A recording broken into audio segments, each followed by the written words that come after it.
categorize products into two groups, consumer products and industrial products. And consumer products are, products and services bought by final consumers for personal consumptions. And these are four groups: and convenience products, shopping products, specialty, and unsold products. Türkçe'de bunlara convenience için kolaylı ürünler, shopping beğenmeli ürünler, specialty özellikli ürünler ve unsold aranmayan ürünler olarak çeviriyoruz.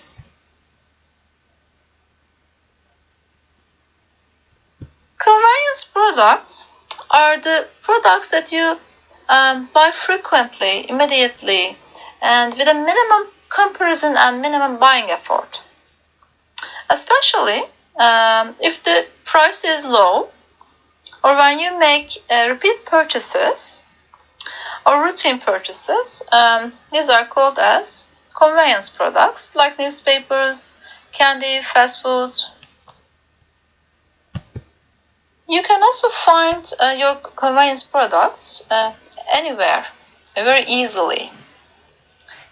Shopping products are the products that you compare the products by suitability, quality, price, style, etc.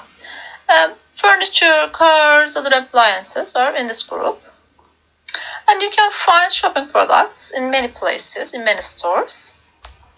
On the other hand, specialty products, as you can imagine from the meaning, from the word itself, consumer products and services with unique characteristics or brand identification for which a significant group of buyers is willing to make a special purchase effort.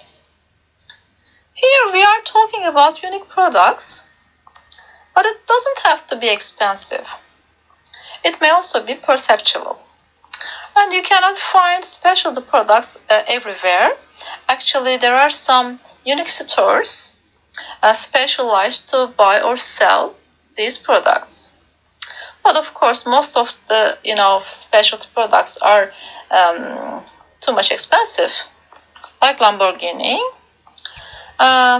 This brand is so special that customers who cannot afford these automobiles push for one of its lighters.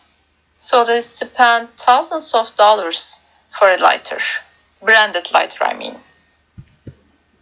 And unsold products are either consumers do not know about anything about these products, or they are not interested in, or they don't want to buy, or indifferent to buy, like life insurance or earthquake insurance, sometimes funeral services, blood donations.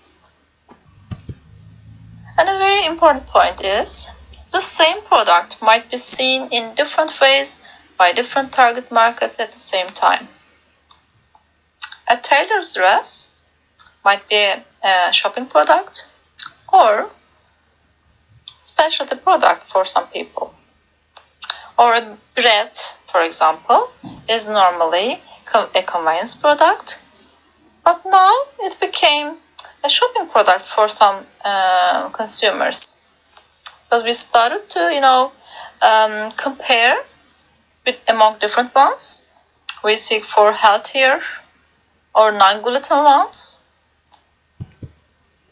Well, we categorized products into two groups: consumers products and industrial products. And industrial products are, those products purchased for further processing or for use in conducting a business, like materials and parts, capital items, supplies and services.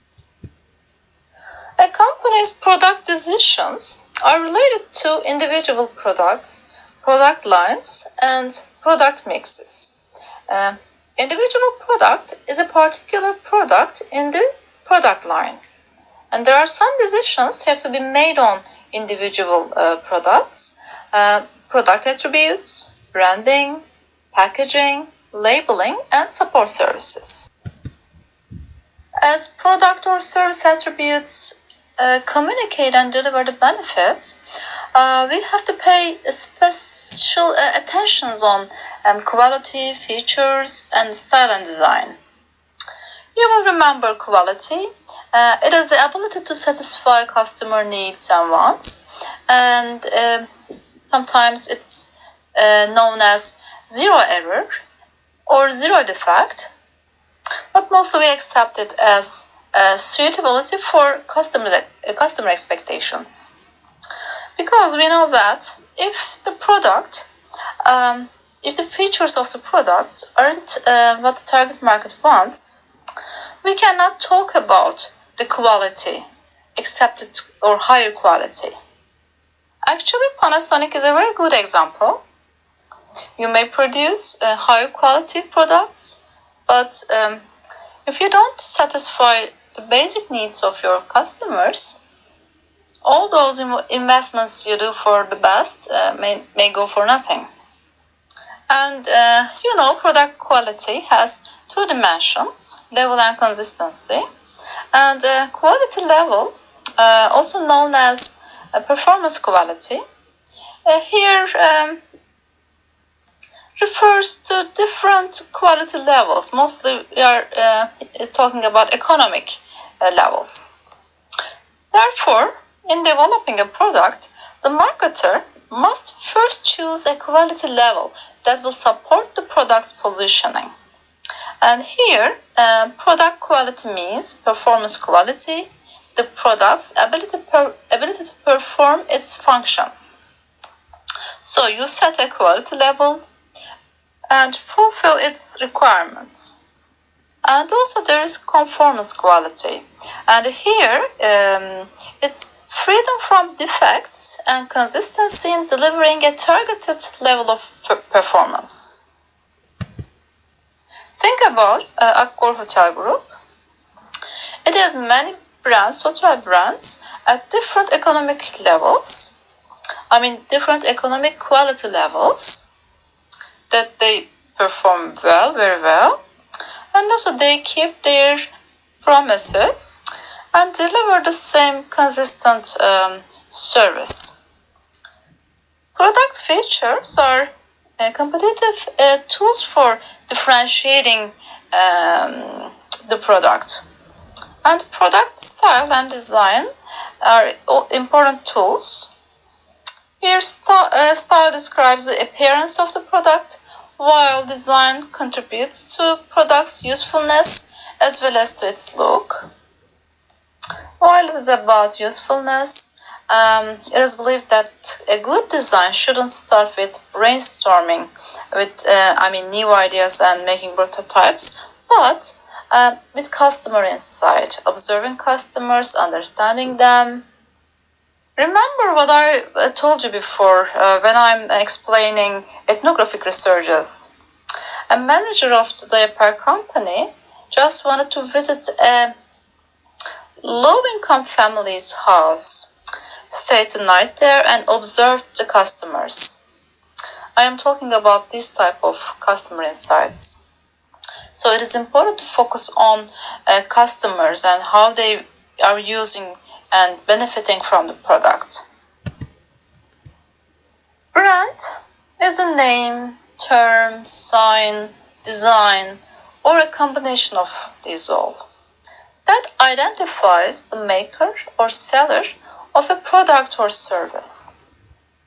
Brands both have buyers and producers, sellers, multiple sides. The brand name, logo, its sign help customers identify the products that might benefit them. So next time, if they are happy with the product, satisfied, they might keep using that trusted products, because that brand will say something about product quality, consistency, etc.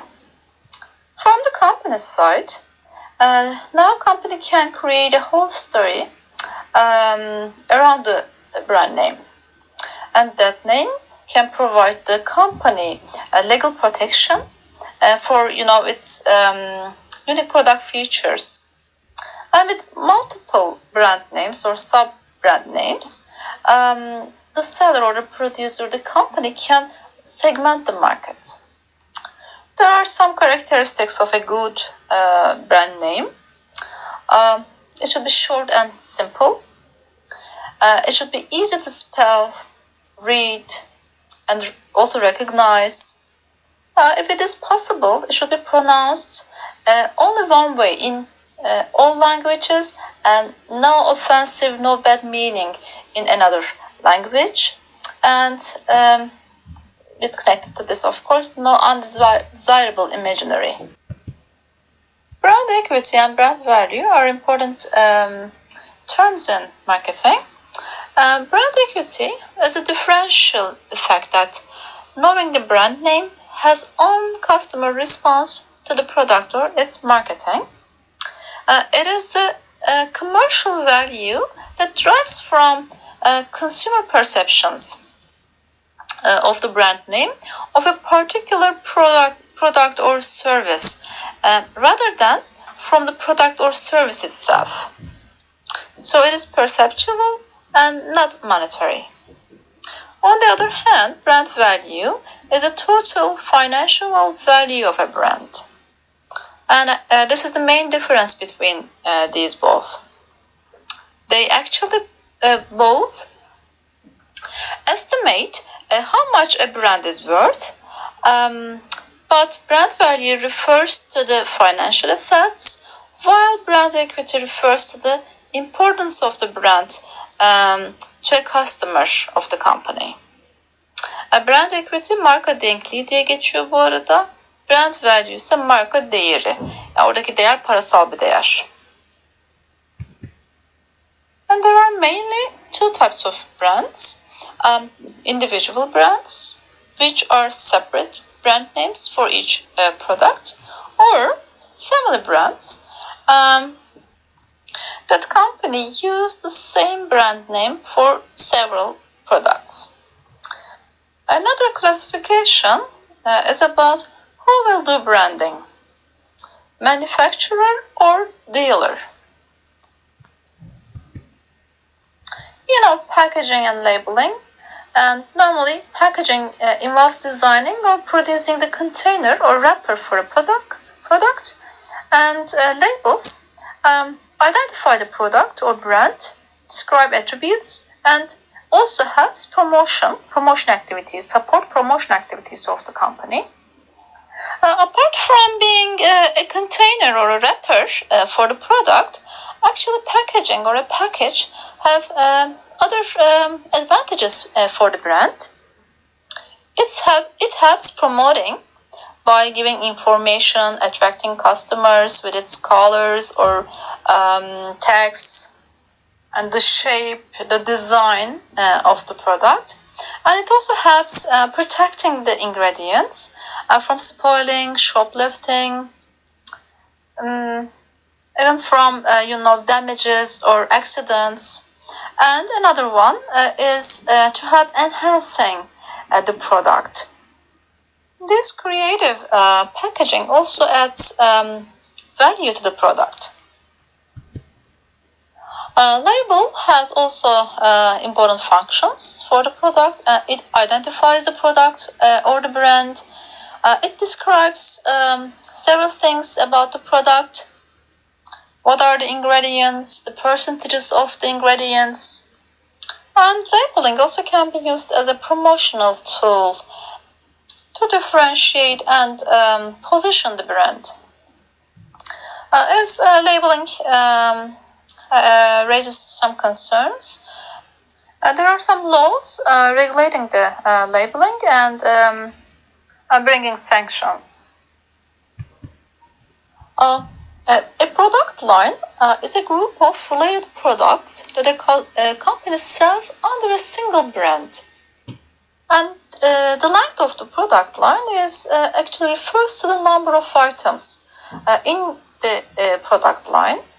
The product line is accepted too short if the company could increase profits by adding more items. On the other hand, it is accepted too long if profits could be augmented, increased by dropping some items.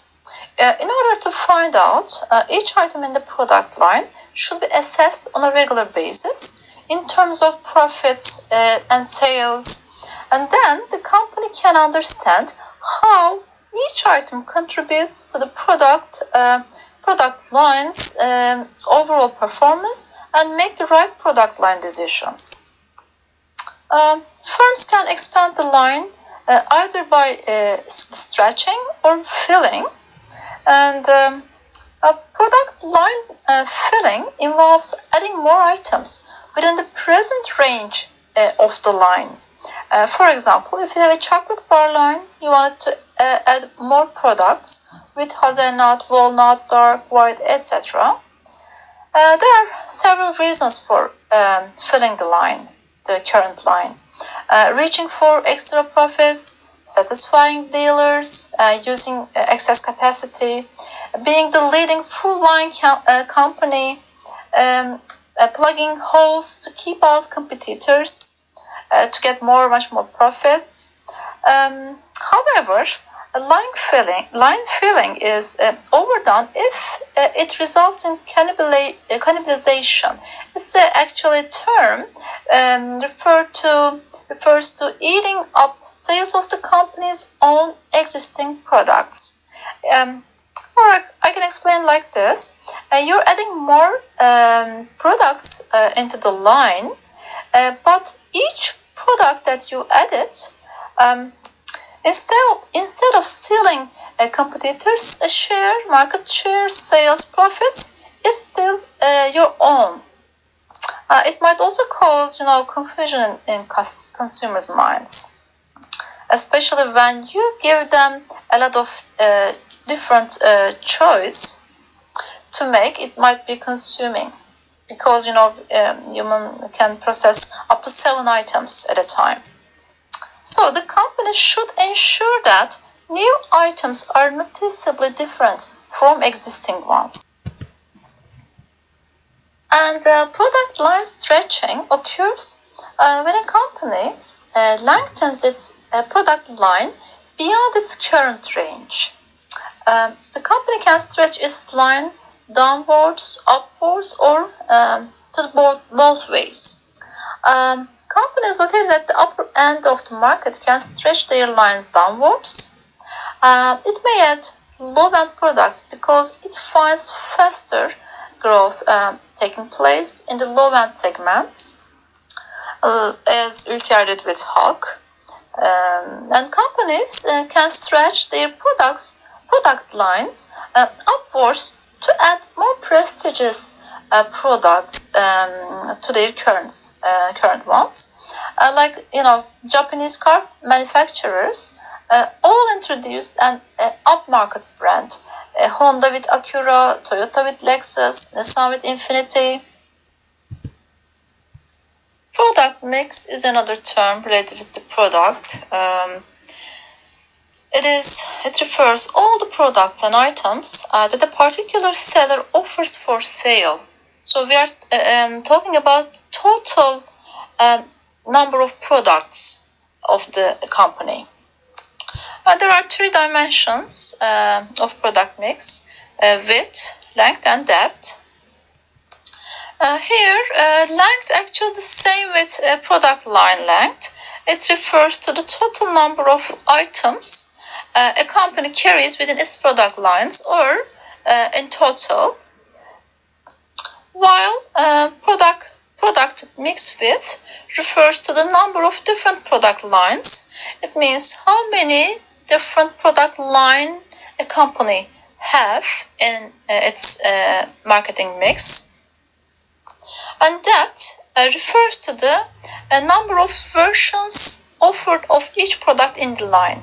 I want to give an example for this. Here there are 4 different lines of the company.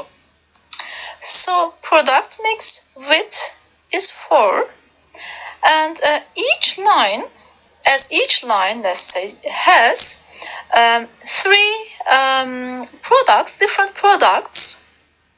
We can say that depth of each line is 3, or depth of, for example, line 1 is 3. And I said before, the length refers to the total number of the products in the company set, let's say product set. So it is totally 11 different product types we are talking about. The last concept I want to talk about the product is product life cycle or product life circle, or in shortly PLS. It is used to describe the life stage of mostly new products through the time.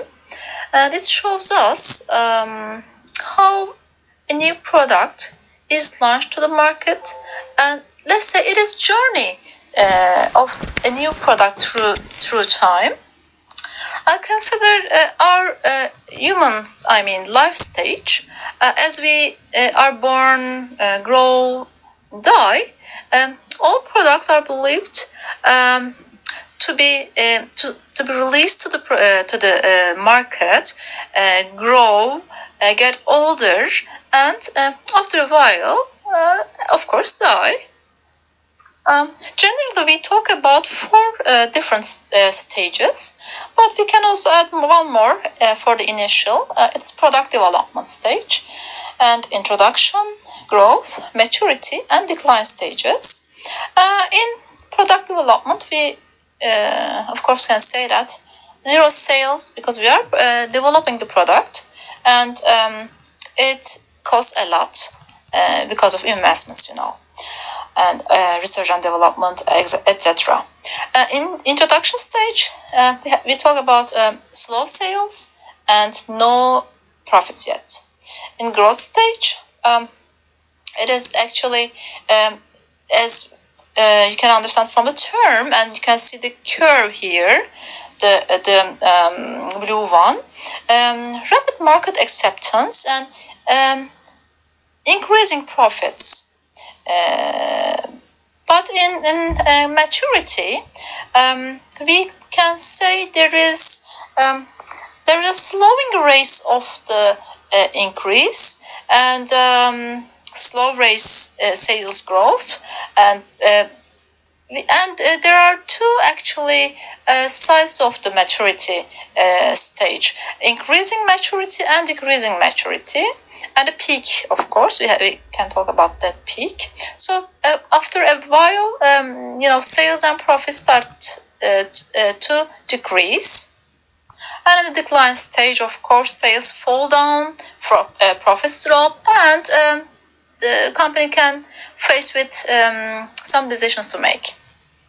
The company can maintain the product for the laggards, at the last stage of the innovation acceptance, and company can harvest the product, or company just drop the product, and product completes its life.